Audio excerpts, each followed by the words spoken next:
About that time again, people. Time for little old Clemson to climb that mountain and win another national championship. What's going on, people? Welcome back to the Reefer Jack the Reefer, and I got another banger video for you guys today. But first off, like, comment, subscribe. Let's be special, baby. Let's be special. So, Clemson has wrapped up fall camp, and the season is upon us. The Beanie Bowl happened last week. It's a game week prep for the football team, and fall camp battles are over. And I just want to dive into fall camp before I start diving into this week's matchup against Georgia, which I am really excited. So with fall camp wrapping up, it seems like Clemson has found their starting 5 offensive linemen. As I'll put it up right on the screen, Clemson has released a depth chart for this week's game, and there weren't too many surprises in terms of the offensive line. Interesting to see with Matt Bockhurst whether he was going to be playing guard or center, and if they moved him to center, they were going to take Marcus Tate from tackle and move him to guard. Two things that really stood out to me is that we have 2 true freshmen, Marcus Tate and Pennington, that are both moved to second string in their respective position. So obviously not against Georgia, but as the season progresses, it'll be really interesting to see if they potentially overtake the incumbent starter in front of them. But I don't know. This group of 5 we're starting at offensive line could really impress me. I don't know. I am prepared for just about anything with this group. It could be good, it could be bad, it could be in between. But I'm ready for this roller coaster, people. Now, continuing down the list, tight end looks like pretty standard. Braden Galloway, Davis Allen. Wide receivers, our wide receivers are finally healthy. Thank you. Our wide receivers are finally healthy, and they are ready to ball this year. I can't wait to see what our wide receiver club looks like. I think it's going to be a great year for them. And our season, personally, I think our season rides on our wide receivers and our line. Because, I mean, for the past 6 years, our defense has been great regular season. When we get into the college football playoffs, I mean, obviously not against like Notre Dame, but when we get into playing that Ohio State, that Alabama, that LSU, I mean, we let up like 30 plus points on that's just kind of how our defense operates. We let up points on defense when we play really good teams, and we need our offense to be able to keep up with that. Obviously, I know the 2019 National Championship, we shut down Alabama on defense and our offense flourished, but there have been some exceptions in there. But for the most part, when we get to the playoffs, we need our offense to perform and put up some points. The quarterback, we're set, but big shout out to Tyson Pumachan, who unfortunately tore his Achilles in the spring game. Super unfortunate. And somehow he's back. I don't know how you come back from a torn Achilles in 5 months, but somehow he's cleared to back up DJ in the game. So, you know, good for him. Props to the medical staff. I don't know if it was a full tear, maybe it was just a partial tear. I don't know. It's quite interesting. I'd like to know the medical information behind it, as I'm quite fascinated by it. Now it comes to running backs, no surprises from what we were hearing out of camp. The big 3 are Lynn J. Dixon, Kobe Pace, Will Shipley. Seems like Lynn J. and Kobe will kind of be the first down, second down back, and then we'll bring in Shipley in third downs as a change of pace, receiving back, get some screens out there and move him around. I'm excited to see that kid run because he seems like he can be special. I mean, I'm hearing comparisons of Travis Etienne as a freshman to what Will Shipley's looking like this fall camp. I'm pumped for it. Now, defensive side of the ball, things get really interesting. There's still not a clear starter to defensive end group, as we have a lot of oars on the depth chart. But I'm expecting the main 2 guys to be Xavier Thomas. He's back down to 265, and he's looking lean and mean. He is ready for this season. And then also, I fully expect Myles Murphy to follow up his stud freshman year with possibly an even better sophomore year, possibly all ACC type year. Now our linebacker group gets really interesting. Trenton Simpson's going to be an absolute stud. I made a video about him back in the spring. He is going to be an absolute Isaiah Simmons type stud. He is a dude.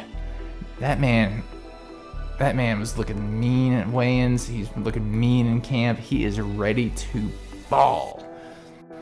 Now, our middle linebacker and will linebacker, I don't know how I feel. So we got James Skalski and Balin Spector. Senior guys. James is a 6th-year senior. Balin's a 5th-year senior. So they've both been around. And, well, they're good players. James, I'm a little disappointed in that the past 2 biggest games, he's just made boneheaded plays and tackled with his head and gotten kicked out. He's kind of let us down as fans and let the team down a little bit. So, hopefully he can correct that this year. But, just from a captain like him, I expect more football IQ and not make the same mistake twice in the biggest game of the year. But we'll see. But with James and Balin, I've talked about it before a little bit, they don't feel like NFL talent to me, personally. They could prove me wrong, but to me they don't feel like NFL talent. And I feel like we have NFL level talent behind them that's not getting to play. Guys like Levante Bentley, possibly Sergio Allen, Jermaine Trotter Jr. has had an all-pro dad who played in the NFL for 12 years. He's got NFL in his genes. He should be up there in the depth chart. I like Jermaine Trotter Jr. Heard rave reports about him coming out of camp. Another linebacker who seems like he's going to get some time playing kind of in that Sam/Nickelback linebacker is Barrett Carter, freshman. There's been a lot of good talk about him. I'm excited to see him. On the defensive side of the ball, if I had to pick one freshman this year that I think is going to be a big impact, I think Barrett Carter. There's not going to be able to keep that man off the field. They're not going to be able to justify it. Possibly, I think long term, I see him replacing Balin. I think you're going to want to keep Trent on the field. You're going to want to keep James because he's the leader and Brent likes him a lot, so he's not going to take him out. But Balin could possibly be, overtaken by Barrett Carter by the end of the year just because we want more athletic guys out there. That would be fascinating. It's also interesting to note that Tyler Venables, who I've criticized before, Brett, don't play your kids. Stop playing your kids so much. When we're blowing out teams, you can play them. But when we're playing Ohio State, I don't want to see your son out there guarding Chris Olave. So Tyler Venables, interestingly, has kind of fallen down the defensive back depth chart, but has moved up the Sam linebacker/Nickelback depth chart spot. So that should be quite interesting to see how that plays out this season. But I'm happy to see that the more players who I think are more talented at least are getting shots to play in the secondary. Secondary wise, I think we should have a very solid secondary. I know we lost some pieces last year, namely Darian Kendrick, who ditched us for Georgia. No, he didn't ditch us. Dabo had to make it a business decision to separate himself from it.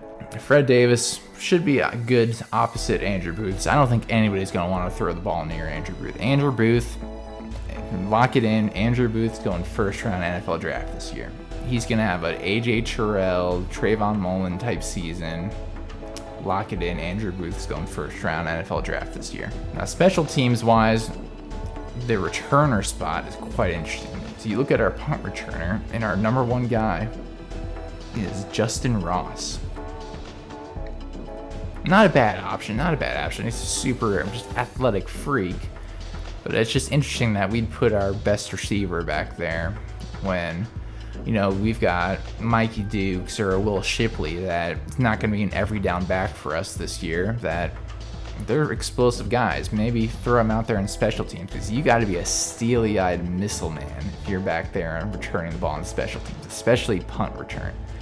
So I would possibly look to that, even though we have Justin listed as the top guy, Will Shipley or Mikey Dukes, we may want to put them back there just to kind of save Justin for passing downs, the main offensive plays that we need them. And then kick returner, Mikey Dukes, Kobe Pace, Lynn J.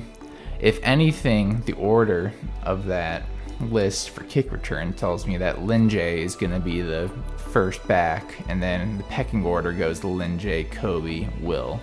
And I think possibly it could go Lynn J, Will, Kobe by the end of the Georgia game. We'll see who makes bigger plays. But that's all I got for today, people. I will have my game preview for Georgia coming out. As always, have a great day. Tell somebody you love them. Deuces.